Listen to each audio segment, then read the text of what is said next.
Homework చేస్తావా mummy దగ్గర కూర్చోండి, నానమ్మ వాళ్ళ ఇంటికి పోతావా అని అడిగిన.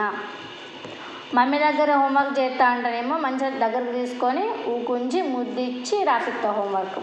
నేను రాయా, నానమ్మ వాళ్ళ ఇంటికి ఆడుకోవడానికే పోతా అంటే పో. మమ్మీనితో మాట్లాడది, మమ్మీని దగ్గర పడుకోదు, మమ్మీ ఆమె తినిపించది, స్నానం చేపియది, బాత్రూమ్ పోతే కడగది, నీకేం కొనియది, ఫుడ్ ఐటమ్స్ ఏం చెయ్యది, పొద్దున స్కూల్కి లేపి రెడీ చెయ్యది, తినిపియ్యది, టిఫిన్లు పెట్టది, వెజ్ బిర్యానీ చెయ్యది, ఏం చేయదు.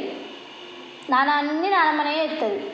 లేదు మమ్మీ నువ్వు చెప్పినట్టు ఇంట హోంవర్క్ చేస్తా, నువ్వు చేపిస్తా అంటే కూర్చో, నీకు ఏం టిఫిన్ కావాలంటే ఆ టిఫిన్ చేస్తా, నీకు ఏది కావాలంటే అది చేసి పెడతా. చెప్పు, నానమ్మ దగ్గరికి పోతావా, మమ్మీ చెప్పింది తింటావా? మమ్మీ చెప్పింది అద్దా? మమ్మీ అంటే ఇష్టం లేదా?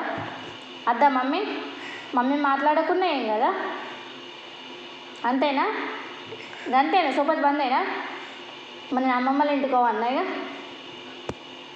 అమ్మమ్మల ఇంటికి పోను నేను. మరి నీకు మా అమ్మ వద్దు కదా, మా అమ్మమ్మల ఇంటికి పోతుంది నేను. మరి నువ్వు మీ డాడీ, సరే పోన్లే, నువ్వు మీ డాడీ మీ నాన్నమ్మ ముగ్గురు ఉండుర్రి. చెప్పు మమ్మీ. సరే అమ్మమ్మల ఇంటికి పోను, ఇక్కడనే ఉంటాయి, నాతో మాట్లాడవు కదా. లాస్ట్ టైం అడుగుతున్నా, హోంవర్క్ చేస్తావా నేను చెప్పినట్టు, లేకపోతే మీ నాన్నమ్మల ఇంటికి పోతావా?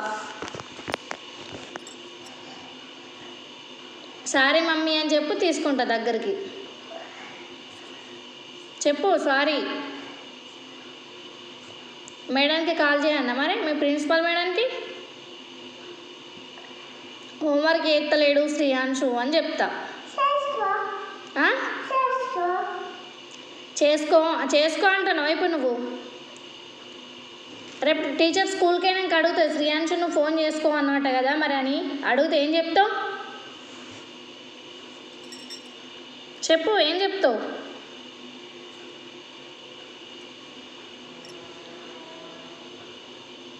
చెప్పు నాని.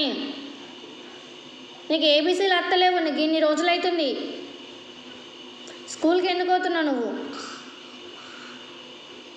చెప్పు. నీకు మంచిగా రోజుకొక ఐటమ్ ఫుడ్ ఐటమ్ చేయాలి, రోజుకొక ఐటమ్ స్నాక్స్ కొనుక రావాలి, స్నాక్స్ చేసి పెట్టాలి. కానీ నువ్వు ఏబీసీలు చదవవు. వీడియో నేను తీస్తలేను, నువ్వు చెప్పు ఫస్ట్.